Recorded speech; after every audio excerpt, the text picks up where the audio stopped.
पण ठेवण्यात उंचही नाहीत, वाढलो नाहीत जास्त. काय असतं, काही वेळेस त्या ठिकाणी मटका फार उंच बांधलेला असतो, आपला हात पुरत नाही. मग काय करायचं, बाई एंडीवर दही अंडी तुलीवर तुडी करायची आणि हात नाही पुरला तर काठीना मटका फोडायचा. पटलं देवा आपल्याला, त्याच्यावरही पेंद्याना बरोबर चिकवणी केली.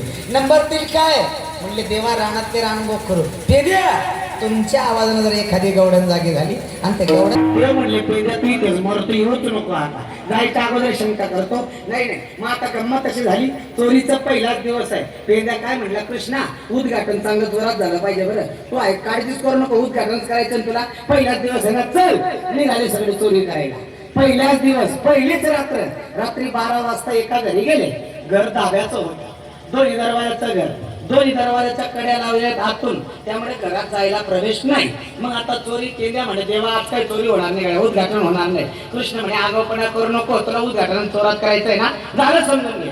गेले सगळे धाब्यावर, चला गेले धाब्यावर. आता पूर्वीच्या काळामध्ये धाबाची घरं असायची, चोरी करायचा एक मंत्र शिकवतो, तो मंत्र जर म्हटला तर माणूस कोणलाच दिसत नाही, असं कृष्णाने त्या गोपाळांना सांगितलं. बरं तो मंत्र तुम्हाला सांगू करा खर्चीवाल्यांना, चोरी करायचा मंत्र, तो मंत्र म्हटला की माणूस कोणलाच दिसत नाही, सांगू का राव देऊ एकदा विचार.